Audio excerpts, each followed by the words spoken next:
Hello, everyone. Dr. Hanisha here. Thank you so much for joining me on my podcast, Mahan Health with Dr. Hanisha. Mahan literally translates to great in Sanskrit, and it only makes sense to have the absolute best when it comes to your health. My goal is by you listening or watching this podcast, you're getting just a little bit closer to achieving Mahan or great health yourself. This podcast is all for you, so please make sure to comment what you'd like to learn more about so I can get a guest on the show who's an expert in that field, or I might even talk about it myself.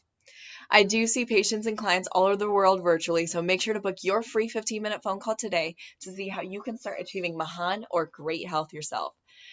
I also am working with the Berkey Water Filter Company now, and I'm super excited to be working with them because I absolutely love my Berkey. It filters over 200 contaminants, including a number of different heavy metal toxins that are often found in our water that can affect our gut health, hormone health, brain health, mental health, and so much more.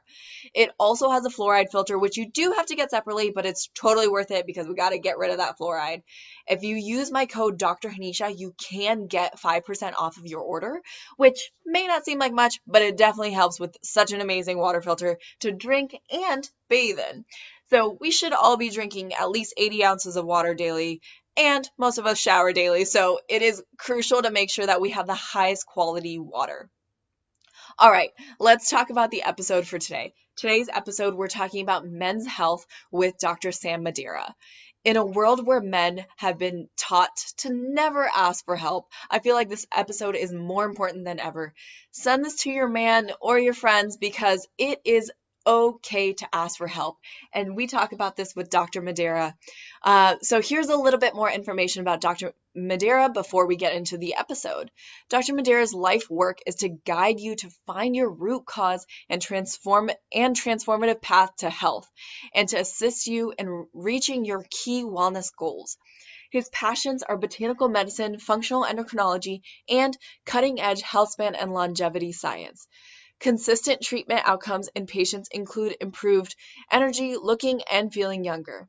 You can learn more about how he works with his male patients from listening to his podcast, All for Men's Hormone Health, the Dr. Madeira Show. In 2019, Dr. Madeira was voted by his medical colleagues as a top naturopathic doctor in Seattle, Washington, in the August 2019 edition of the Seattle Met magazine. He practices in Seattle, Washington, and Whitefish, Montana, and enjoys spending time with his family, skiing, hiking, and traveling as time allows. All right, so that's a little bit about Dr. Madeira. I am excited for you all to listen to this episode, as, like I said, men's health tends to get overlooked so often. So make sure you check this out and send this over to your friends, and then make sure to rate and review the podcast and let us know what you thought of this episode, and reach out to Dr. Madeira or myself after the show. All right, enjoy. Hello, Dr. Madeira. How are you doing today? I'm doing well. Thanks for having me on your show today. I appreciate it. Of course, I'm so glad that we could finally connect. I know this was a bit of a back and forth, so I'm glad we were able to make this happen. Yeah, all things, summer construction and, working from home. It's been an interesting year for sure. It most definitely has, for sure. All right, well, let's get right into the interview. So for the first question I ask all my guests is, tell us about your journey. What got you involved in natural medicine in general? Sure, yeah. So I started seeing a naturopathic doctor in 1999. So it's over 20 years ago now in New Hampshire. And he's pretty well known. If people know anything about the blood type diets, it was Dr. Peter D'Adamo's dad, James D'Adamo, who's now passed away.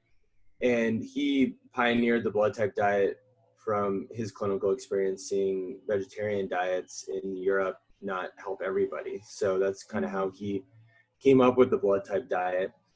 Blood type is genetics. So it was kind of that beginning of genetics and nutrition interface. And now we have even more information on that stuff. So anyway, back to myself, I started seeing him. I had chronic fatigue syndrome, and it took a while, actually, for another 13 years or so for me to get a diagnosis of chronic Lyme disease. And somehow I made it through naturopathic medical school. But you know, not unscathed by any means, like all of us go through our hero's journey there. But yeah, so I found that over the years that, you know, naturopathic doctors were able to help me get more results than, at least the really good ones, more than any other type of doctor for what I was dealing with. And, you know, I think there's a time and a place for allopathic medicine. So that's kind of my journey in a nutshell. And I really, you know, I honor all doctors, and I think all doctors have their healing abilities. And I was thinking I wanted to be a surgeon, so I watched a lot of surgeries, and I got my Wilner's EMT, and I was working in the ER and everything at the end of high school. But my own personal healing journey, like many of us, changed my course. So, you know, taking the road less traveled, like a lot of us have. And here I am today with my own clinic. And I worked with other practitioners for a while and other clinics for a while after graduating over 8 years ago now. And in 2015, I started Apollo Health Clinic, which is my clinic in Seattle. And then last year, started seeing patients in Northwest Montana. So, yeah. Yeah. Oh, that's awesome. Well, that's really cool that you had that exposure to naturopathic medicine so early on in your life. And with Dr. D'Amato, that's super cool. Because, yeah, like you said, everyone, I feel like at least in our world, everyone knows him because of the blood type diet. And that is something that I do use in my practice as well as, you know, a way of figuring out what type of diet would be ideal for each individual patient.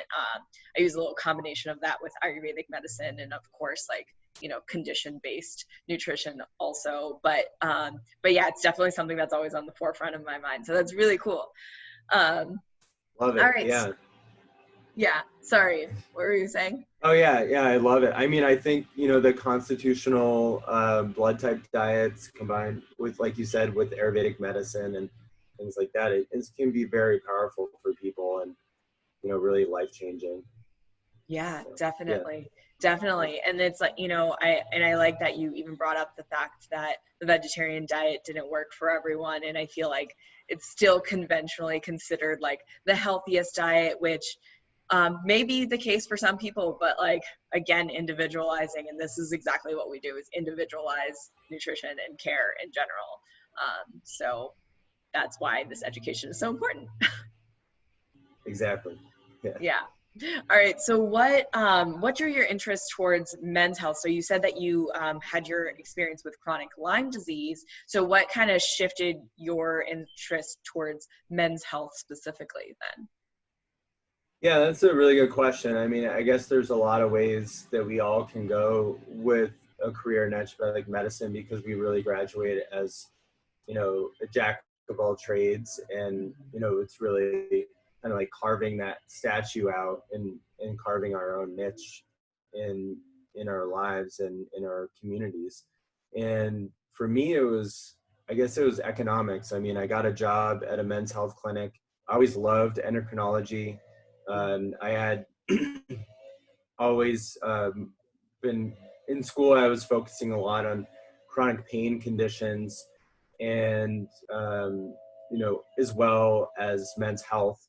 So I think it was already happening for me. I mean, I shadowed Dr. Eric Yarnell for a year and a half, kind of off and on as our schedules allowed, particularly his schedule, because he's a very busy person. Um, and you know, I think that combined with my background in herbal medicine, because I kind of left out part of my story, is that my undergraduate degree is in herbal sciences from Bastyr. And so I've studied herbal medicine on my own and, you know, professionally, I guess, since 2004, you know, going to conferences and doing independent work with the naturopathic doctors, kind of how I started out doing that. And then, you know, did the herbal sciences program right after that.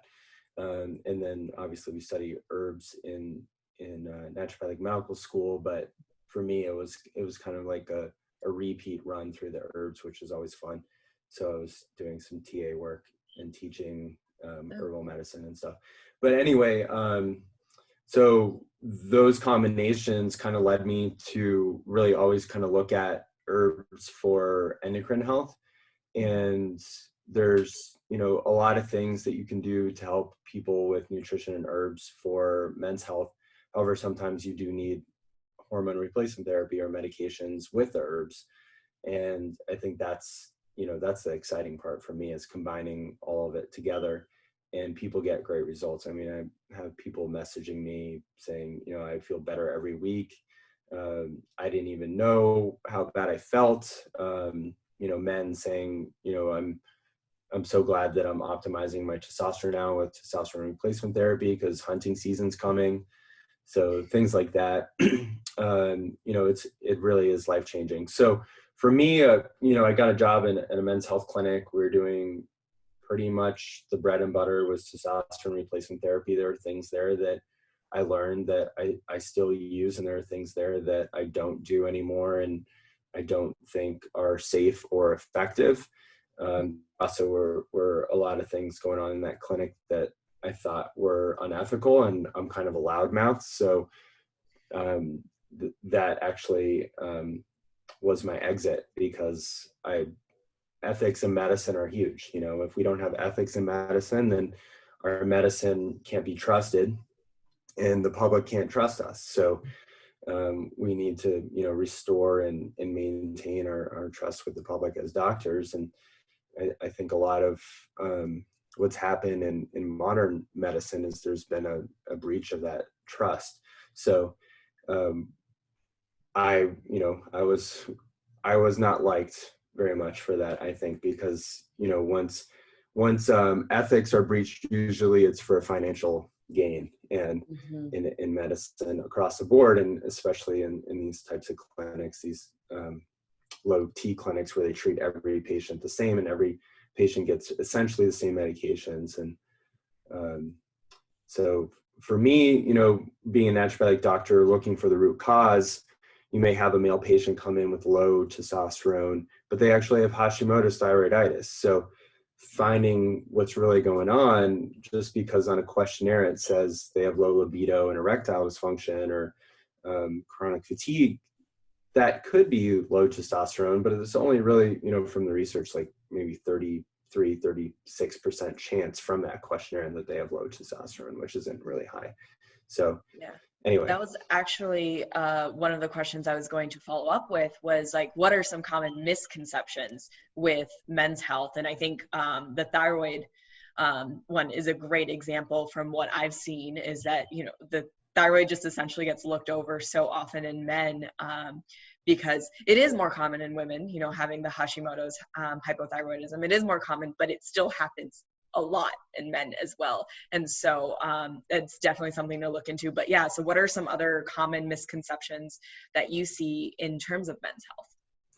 Yeah, definitely. Yeah. And with that, like you're saying, we are seeing a lot more Hashimoto's thyroiditis in men. And, you know, if someone Googles it and looks it up online, it's definitely, you know, textbook wise more common in women. But when the rubber meets the road, when you're on the front lines of medicine, like, you know, in the trenches, like we are seeing patients, there's a lot of things that don't add up, and they're not like a pathology textbook or some, you know, statistic through the internet. And those statistics are usually at least 2 to 3 years old. So they're always behind. Anyway, so yeah, other misconceptions, myths about men's hormone health in particular. A lot of myths are around prostate health and how hormones inform or direct prostate health. So testosterone does not cause prostate cancer. If high testosterone caused prostate cancer, 18 and 20-year-old men walking around would all have prostate cancer. So there's a lot of people that think if you give testosterone therapy to men, still think this is from research going back to the 40s.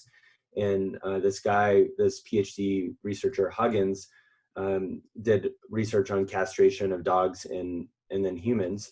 And he said, okay, well, based on the fact that their prostate cancer improved or they didn't get prostate cancer, they said, well, testosterone then therefore causes prostate cancer.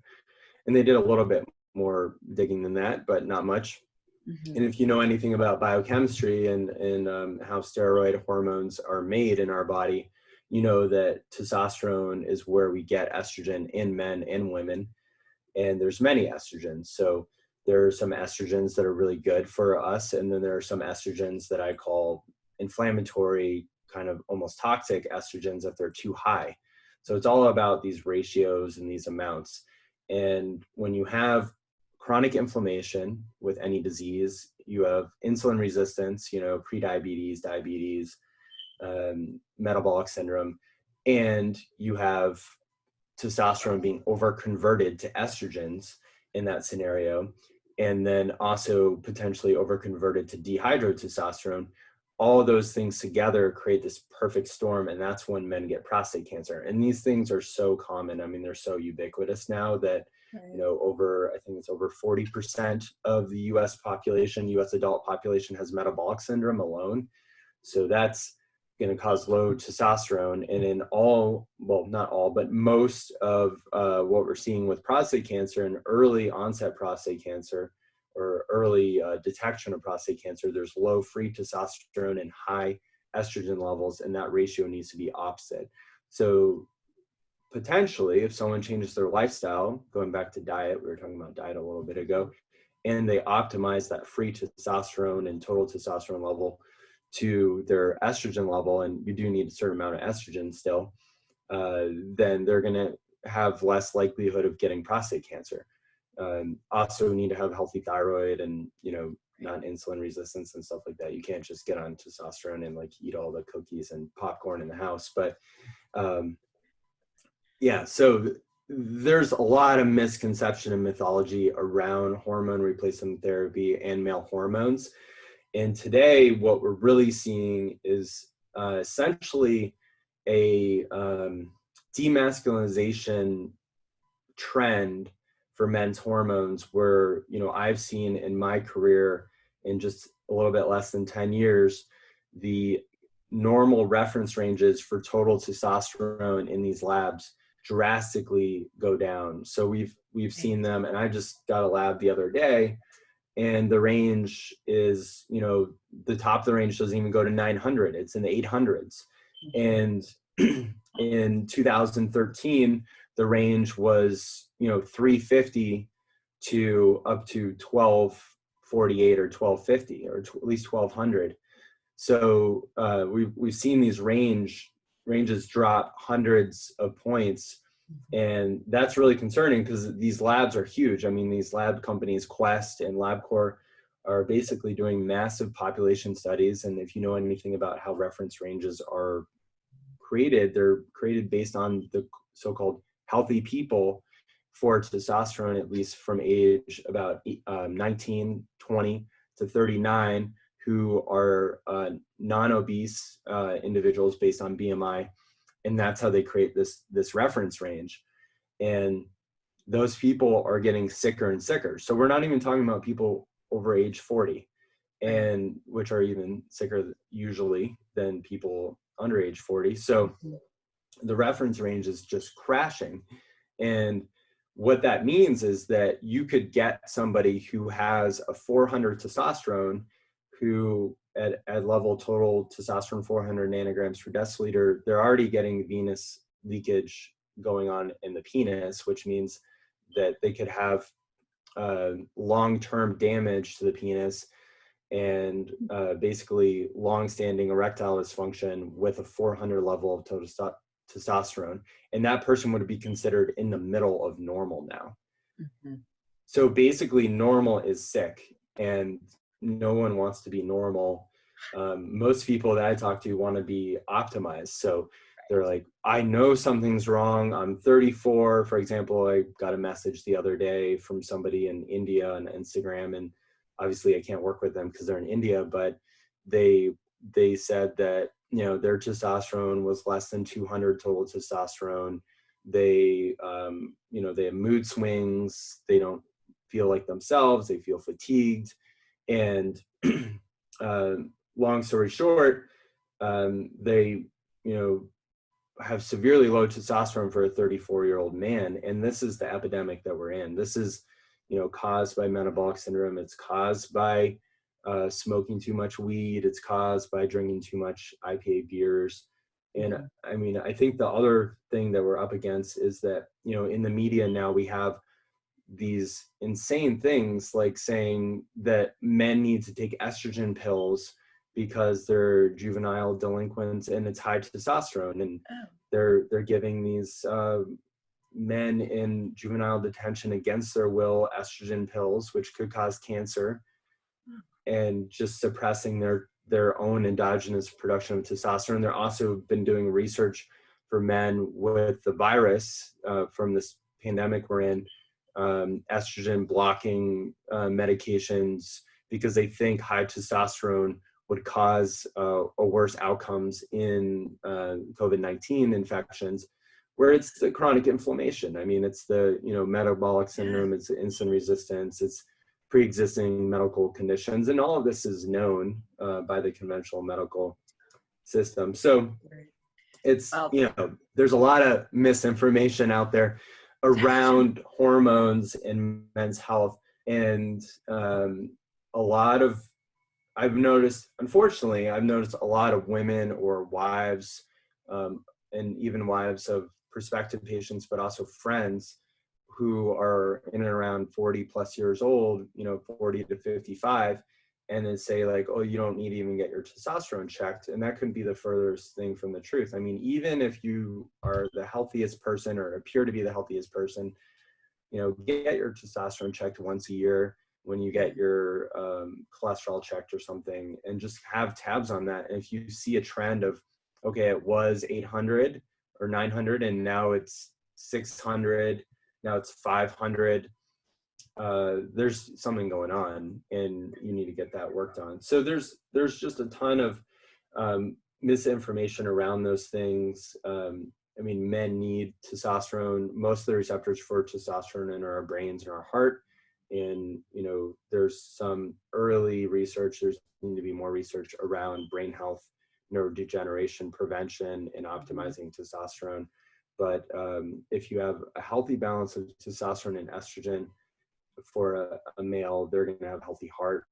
And, as long as you don't have any contraindications, liver disease, kidney disease, factor Leiden 2 and 5 for clotting issues, you can do injections of testosterone, and some people do better on cream. So unfortunately, a lot of people are doing pellet therapy for men, and it's actually better for women. And really the only men that should be getting pellet therapy, in my opinion, are men that can't come in or can't inject themselves, like they're in the military, active duty, or they're overseas, or they're traveling a lot, which a lot of people are not traveling right now, but before this they were. And if you have someone traveling every 2 days or 3 days, getting on a jet somewhere, it's going to be hard to carry needles and syringes potentially.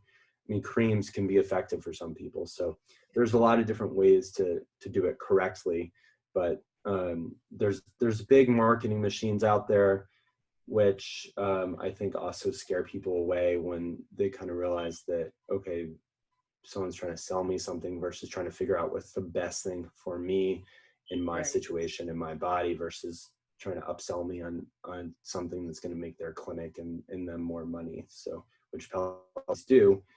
And there's a lot of infection risk with them. So anyway, that's what is there an infection risk with? It cut out for a second. Oh, sure. Yeah. With the pellet therapies, with the pellet, HRT. Okay. HRT pellet therapies, because you're doing an incision, it's a minor surgery. And, you can get sepsis. The pellets can get rejected. The body can just push them out. Okay. And, it's usually done in the upper glute. And I mean, some people swear by it and they say, this is the best thing that's ever happened to me. But I think unless you're going to somebody that's done a lot of pellet therapy and you've tried other hormone creams and injections, and you're just like, you know what, like, I'm tired of applying all these creams and I want to try something different, you should have informed consent with any treatment that you do, that there are risks for everything. So I, myself and a lot of people in the hormone optimization camp in the community of practitioners and people that are writing the books and stuff like that are really not on board with the pellet therapies yet. I mean, hopefully someday there'll be technology where it's like an insulin pump or like a testosterone pump or some kind of implant that you just basically stick on your skin, and then it just squirts out testosterone at a dose that you need, and you can kind of dial it up and down based on like exercise and body weight and stuff like that. So hopefully that will come out in the future, but not for now. Yeah. Yeah, well, thank you so much for sharing all that. I definitely didn't know that there was this whole movement in like juvenile detentions and things like that to suppress men's testosterone by giving them estrogen. That is absolutely crazy. Like, it doesn't make any sense to me, and I have so many questions beyond that for that itself, but we won't get into that right now. That is just super fascinating though, and I really like that you brought up the point of doing checking your testosterone levels every year so that you can monitor and see if your levels are going down. And so you're just like more aware of your own health and what's going on. And also the fact that you brought up the different ranges, how the ranges have changed. That is something that's crazy. And I had interviewed Dr. Michael Muller, and we talked about testosterone, and we talked about the ranges there and that changing too. So definitely check out that episode to learn more about that. But it is crazy. Like, I've done a few like men's health rotations, and I see a lot of men in my practice now as well. And it's crazy to see their testosterone level. I think the highest number I've seen for anyone was like 780 or something. And, I have plenty of men in their 20s, 30s, 40s, and none of them were above 800. And so it just goes to show like how much has changed within our quote unquote healthy population. And really, they're not healthy. We're not feeling normal. Like you said, normal is sick. Yeah, and even people that appear to be healthy outwardly, and maybe they're doing all the right things and they're eating mostly right. We're seeing, for example, I used to see a ton of men, just high volume. I obviously still work with a lot of men, but high volume in this men's clinic, and 15 to 30 patients a day. And what I saw there was you would have 28-year-old men who were bodybuilders who physically looked very healthy, very fit, potentially over exercising because they're fitness competitors, I guess you call it, like the bodybuilding competitions they go to where they stand on stage and flex and all that. But they had I looked at their file because I was seeing them as a patient. I was preparing for their visit, and their first blood test for their total testosterone was less than 400. So a lot of this kind of like mythology that we're all taught, like, okay, men who have a lot of muscle mass, men who basically appear to look very strong and fit, have high testosterone.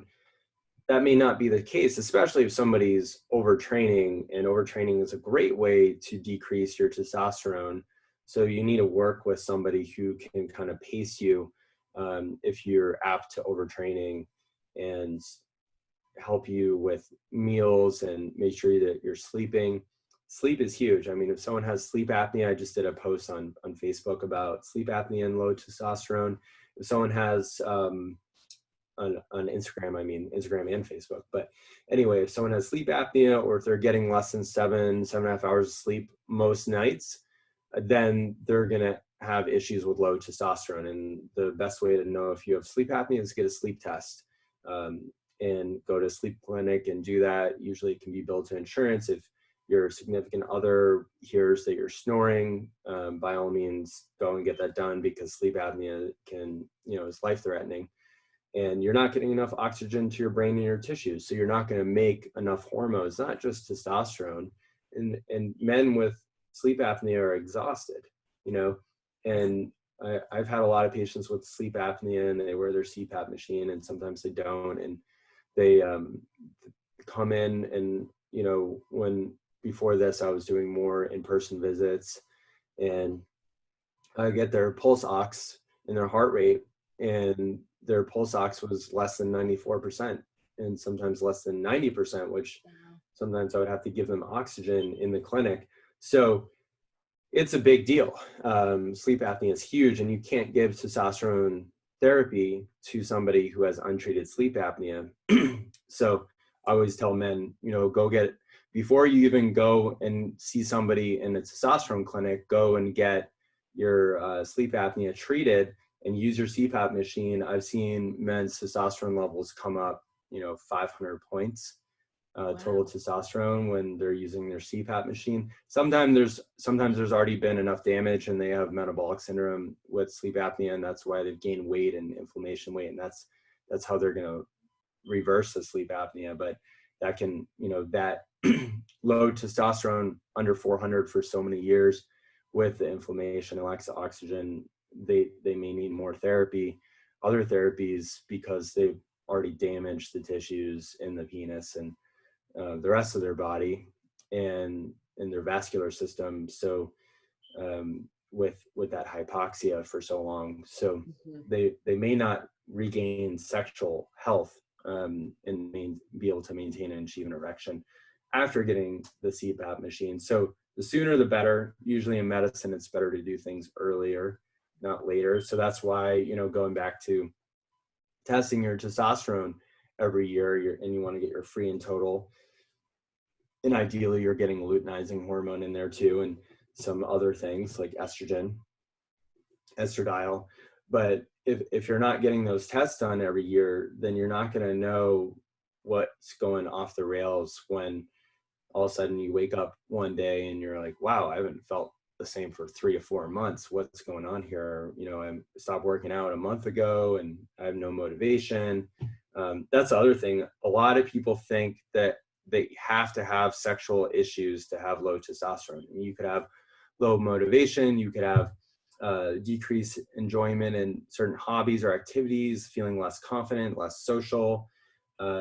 Basically could look like depression. So maybe your MD or your primary care conventional doctor tries to put you on SSRI. And that's going to cause more low libido potentially if they put you on a certain type of SSRI. And the other symptoms could be things like night sweats, weight gain, gynecomastia is a genetic issue with how men deal with estrogen in their body.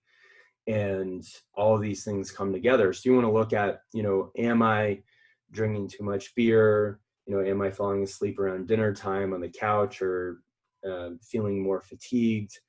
All of these things are non-sexual symptoms, decreased strength and endurance in the gym. Some people, that's their only symptom on the ADAM questionnaire, the adult aging male questionnaire, which is about 10 questions. And the research says there's about a 36% direct correlation with low testosterone in this questionnaire. So you don't have to have low libido. You don't have to have erectile dysfunction or weaker erections. You could still have a healthy sex life and just notice, hey, I'm not really recovering from my heavy lifting days in the gym or with home workouts now. So that could be low testosterone. So that's kind of some other mythology around it. And I think a lot of people are scared of testosterone. They think like roid rage is caused by testosterone, which goes back to kind of the juvenile detention male getting estrogen pills. And it's actually, this is what I think anyway, and from what I've seen from men overdosing on testosterone by accident, usually it's just they need to lower their dose, is that you get too high total testosterone, you get too high free testosterone and too high of estrogen. And then you get the symptoms of this aggravation. And for some men, it could look like aggression. For some men, it could look like emotional mood swings, like they're crying when they never would cry or something. and for no reason.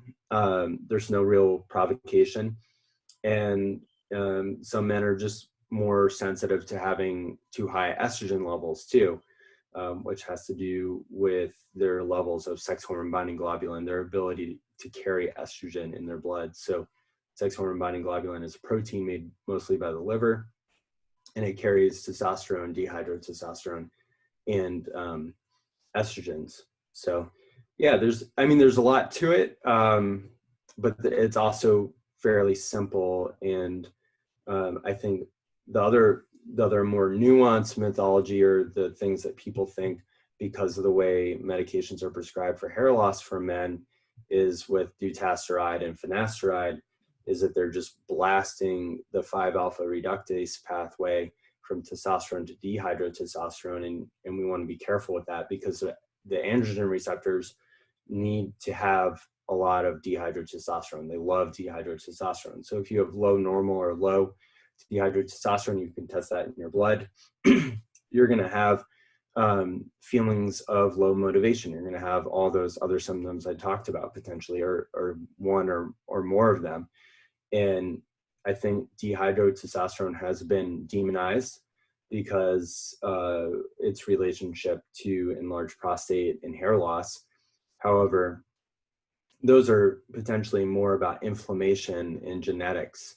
So if you can decrease insulin resistance and you can, roll back the inflammation, then dehydrated testosterone isn't such a bad thing. And there's one other kind of myth that we see a lot in testosterone replacement therapy, and that's using the need to use aromatase inhibitors. So aromatase inhibitors are medications like anastrozole, also known as Arimidex, in its more conventional retail pharmacy name. So if you Google Arimidex or anastrozole, they're the same thing, and use at a very low dose, usually around 1 milligram max per week, or half a milligram, for men who have very high levels of estrogen. It could be helpful without testosterone or with testosterone. But what happens is these clinics, and this is the way I was trained, is they give out Arimidex to everybody. So you could come in and your initial lab's good to have level 10 estradiol, picograms per deciliter total estradiol, and low testosterone, and you need at least 20 picograms of estradiol for optimal brain health and libido, sexual health, bone mineral density, especially in men and women. We need enough estrogen. So what they do is they just slam these men with this aromatase inhibitor. They jack up their testosterone and they drive down their estrogen severely. And there's research that if you're taking 1 or more milligrams of, I believe the research was on 7 milligrams a week, which would be over 7 times the dose that I would ever give. And I'll talk about when it would be indicated to give it in a second, but basically that research shows that there's decrease in bone mineral density and other bad side effects from anastrozole Arimidex. And this aromatase inhibitor is also just destroying HDL, which is a good thing to have. You want high HDL in your lipid panel, so that's quote unquote good cholesterol.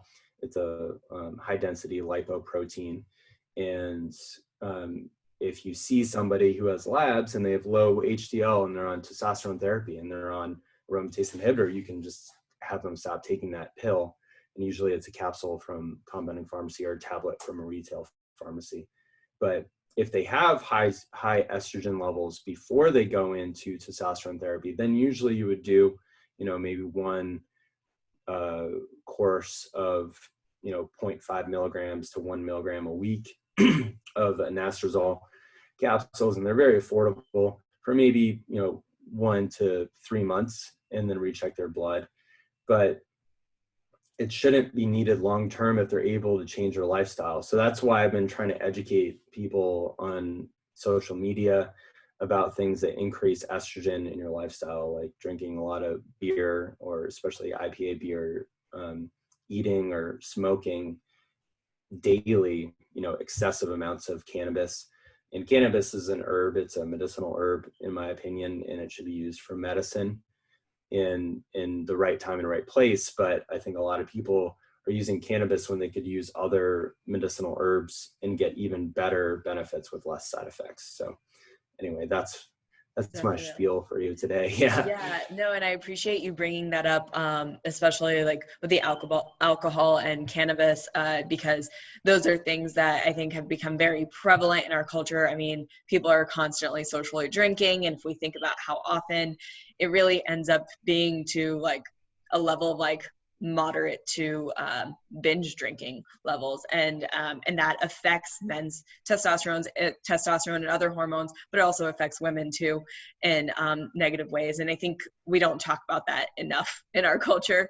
We've just normalized alcohol, and now we've normalized cannabis as well.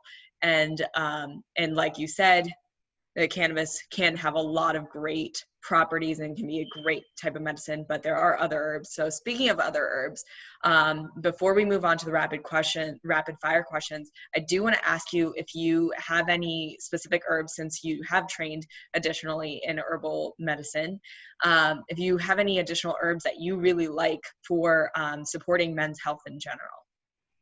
Yeah, definitely. I think it's case by case. So you got to match the patient's constitution, as you know, and Ayurvedic medicine and Chinese medicine is like that too, with the herb. But with that basically framework in place, I would say ashwagandha. Make sure it's like Medi herb or Gaia ashwagandha. There's like this KM77 or something, or 66. I forget the name of that ashwagandha, but apparently that's causing anhedonia, and I think it's just maybe a bad product altogether.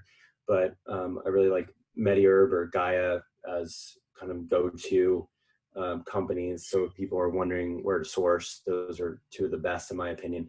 Anyway, so we got pine pollen, but you have to do it low dose because it can cause anxiety or panic attack, especially if someone is already kind of wired that way, or really kind of anxious personality or constitution rather. So pine pollen, basically 15 to 30 drops in the morning, can, or in a capsule, could help in some cases. And with herbs, you're only going to get about 100 to 200, unless someone has sleep apnea, increase in total testosterone. So if someone had sleep apnea and they did the herbs, maybe they would get 600 improvement, or 500 or 700 improvement in their total testosterone. But if they don't have sleep apnea, then you're looking at maybe 100 to 200. So after about a 500 or lower total testosterone, I usually say, you're not going to get a huge improvement with herbs. Mostly it's going to help your adrenal glands and your thyroid, which still are needed. So they're still going to take it, but let's move into some testosterone therapy or enclomiphene citrate. Other herbs, so we got ashwagandha, pine pollen, Korean ginseng is great also for things like longevity, optimizing cell health and all this kind of longevity science. And there's a lot of science around Korean ginseng also for the immune system. And I also like Siberian ginseng, Eleutherococcus senticosus is the Latin name, and that's a great herb if you feel overstimulated by Korean ginseng, which is more of a heating herb. There's a bunch of other ones that people message me about, and I really don't think they're that effective, so I won't mention them, but if you're taking those, they may not be doing that much. Maca, I think, is mostly good for things like libido and fertility for men and women. And Gaia herbs, I think they discontinued it, but they used to have a powder of maca you could put in your smoothie in the morning. The issue with maca is that what's happened is the Chinese basically went and stole these maca roots from, they're like a tuber. They look like kind of like, some of them are black even, a white or black root vegetable, and they grow in the high Andes, and they basically stole them from these farmers and took them to China, and now they're like growing them themselves in labs or whatever. And so you don't know if the maca is from these Chinese herbal pirates or if they're from, the people that actually should be getting compensated for growing their maca. And there's a huge issue of, intellectual property rights and like basically stealing these people's cultural plant, which I have obviously a lot of issue with, because again, it goes back to people wanting to just make money. Right. So you don't know who your maca is supporting, which is an issue. So I usually don't recommend people take maca anymore. The other herbs that can be really helpful that may or may not increase testosterone, but may help the adrenal gland, and the adrenal gland makes a little bit of testosterone, are we have Schizandra can be really helpful. Rhodiola is great for focus and energy. And that can be really helpful if somebody is not really anxious, but they're just having a hard time focusing, and they may think they have adult ADD, but they actually just need their brain chemistry tuned up a little bit. There's other nutrients that can be really helpful. I mean, obviously eating enough, if anyone knows anything about nutrition, eating enough animal protein, the diets that have been really helpful in the research are usually a paleo diet or a ketogenic diet. And neither of those diets are big on booze. So if you do those diets right and you sleep and you take ashwagandha and maybe low dose some pine pollen, and you're a mostly healthy young person, you could really improve your testosterone levels. So those are the things that I've seen helpful. Awesome. Well, thank you so much for sharing. And I do appreciate you talking about how the pine pollen is usually in lower doses, and there are, contraindications or side effects to it. And I emphasize this pretty much every episode, but I'm going to emphasize this again. And this is why it's important to work with a licensed naturopathic physician or someone who really knows what they're doing, a licensed practitioner who knows what they're doing in terms of this, so that if that herb is the right thing for you. So those are just some examples, and those are things that you can, like you said, people will reach out to you about, ask you about these herbs. Like, you can definitely do that. Anyone who's listening can reach out to you and see if that would be the right for them. But, making sure, again, it's individualized. We're not saying that this is going to be helpful for everyone. So I do want to reemphasize that again. Again, thank you for sharing. And so I want to move on. I know we're running out of time, so I want to move on to the rapid fire questions. These are going to be a little bit quicker than what we've, the way we've formatted it before, but these are questions I ask all my guests. So the first question that I ask is, what does Mahan health mean to you? So Mahan means great or optimal health. And so what does that mean to you personally? So optimal health is beyond the absence of symptoms. It is, living your best life, being able to do the things that you enjoy doing and excelling at them, excelling in your work life and your personal relationships are healthy. And if something isn't optimal, that you're striving to improve it. So that can be different for everybody. Some people, it's just, I want to get out of the bed in the morning and not have brain fog and depression.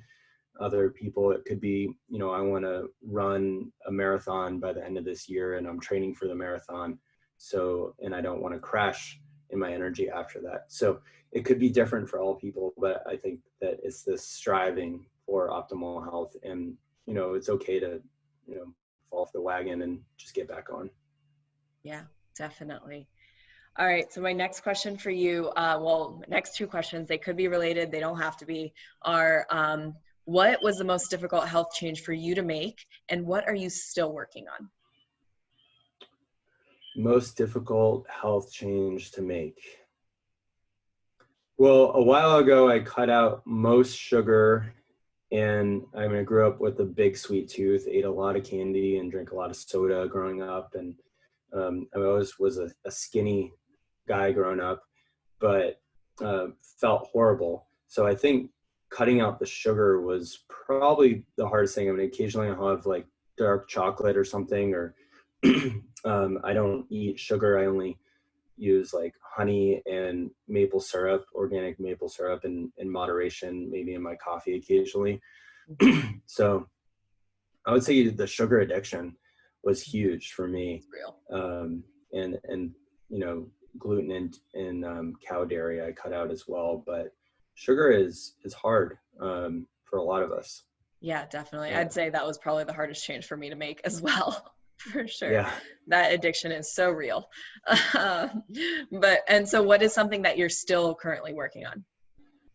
Still currently working on, I would say sleep. And I think the issue with sleep is, I mean, barring, you know, outside things getting in the way, being an entrepreneur is a great way to be unhealthy if you let yourself get carried away with work. And I tend to do that. So sometimes, historically anyway, I would be up to, you know, maybe midnight or 2 a.m. working or concerned about certain things, or, you know, especially in our industry, it's a lot of figure it out on your own. Even if you have business mentors, you got to try things and see what works and fail. And that's how you know if you're going in the right direction, and it's a learning experience. So that can be stressful. And sometimes you're staying up at night because you're stressed out about how things are going or not going. So I think around my sleep, there still needs to be improvement, and there has been improvement. You know, recently we had a heat wave in Seattle, and it got up almost to 100 degrees, which is very hot for here. Yeah. And most places, you know, older places don't have AC in them, so it can be hard to get a good night's sleep. But yeah, the entrepreneurship, trying to be a naturopathic doctor, entrepreneur, combined, or not trying to be, being one, combined with trying to walk your talk is always, you know, you're always walking a line and kind of falling off that tightrope and then getting back on. So it's, I think that's the struggle. Definitely. Yeah. Well, I appreciate you sharing it. I mean, yeah, it really is about that, you know, that balance. And it's just, it's such a fun but complicated game that we all play, right? Figuring out what's the balance for us as an individual. And yeah, I feel like a lot of people can relate to that, myself included, with, you know, being an entrepreneur as well as a naturopathic doctor, and, you know, worrying about all those things. But it's important for us to take breaks and take that time off, even if we love everything that we do. And so that's something that I've been reminding myself consistently. It's like, okay, even though I love what I do, I need to take a break. Absolutely. Yeah, 3-day weekend, or, you know, a week off if you can every 3 to 6 months goes a long way. It really does. It really does. All right. So my last question for you is, if you could have a commercial, like a PSA on health, what would it be about and why? Oh boy. I think it would be something to the effect of that men's health matters, and basically around a lot of things that men think makes them masculine, because either they were informed by commercials or the media or their community peer group that is a masculine thing to do, whether it be binge drinking or smoking marijuana or all the above, is actually demasculinizing them biochemically and internally, and that men's health does matter, you know, and that we need to take drastic changes in not just the personal level, but at the public level, in the way that we address men. Because men, you know, men are not going to college as much as they used to. They're not going to grad school as much as they used to. They're not excelling as much as they used to in a lot of ways and leaps and bounds. And there's more autism in boys today than there was 10 years ago or 20 years ago, and more autism in boys than girls. And there's a lot of these things that are kind of indicative to men, and as well as this kind of depression that is kind of clouding, you know, like a big shadow over a lot of men. And I think a lot of people have kind of resigned to a life of living subpar. And I think my message would be around that you can live a life that you want to live, and you don't have to resign to this idea that as you age, your body is just going to break down and basically betray you.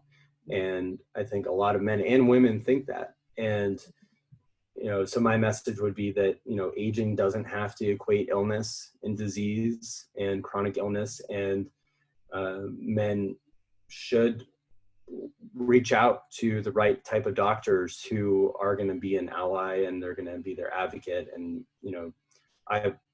my patients are basically like, I treat them like friends and family. So I feel like I'm always vouching for their best interest, and, steering them how I would steer a family member, and always kind of looking out for them in that regard.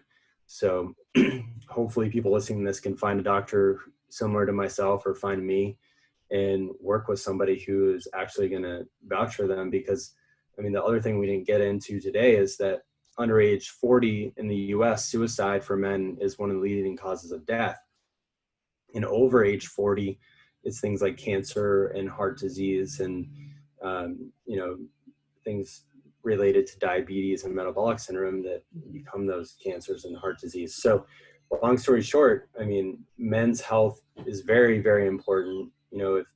If a family system is running on the male being the breadwinner, which it isn't always, but in some cases it is still, and that man has a major heart attack or gets dementia or something early in life, that family is not going to suffer just economically because that person can't work as much or anymore, or has to retire early. That family is going to suffer emotionally. And what I usually tell people is that, we can get more money. Most people can earn more money some way, somehow, or get money lent to them, but we can't get time back. We can't get 5 to 20 years back if we lose that time because we're chronically ill. I was listening to an interview with Stevie Nicks recently, and she talked about how a medication, a benzodiazepine medication, basically took 8 years of her life where she wasn't creative, she wasn't producing music, she felt horrible, she had all these side effects.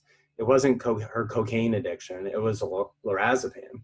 And so I think my message would be that, maybe the medications and the SSRIs and the statin medications and the IPA beer and the marijuana, all of this is, I'm not shaming people, all of this is you trying to fix something that isn't going to be fixed by any of these things. Right. And if we can just replace those things with some other things, and instead of spending your resources on those things, you spend it on some other things that are healthy for you, and you can have a life-changing, altering experience, and and improve your health, improve.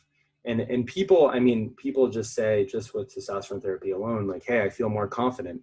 If someone feels more confident, they appear younger and more confident at work, and they're the same person they were last week or 2 weeks ago, they may get a promotion, and that just snowballs into other areas of your life.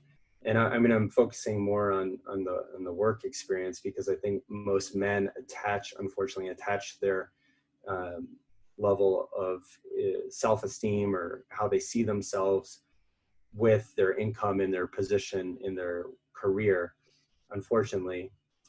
However, if you can improve there, you can improve in other areas. And then maybe you have more leisure time because you got a promotion and you don't have to work 2 jobs anymore.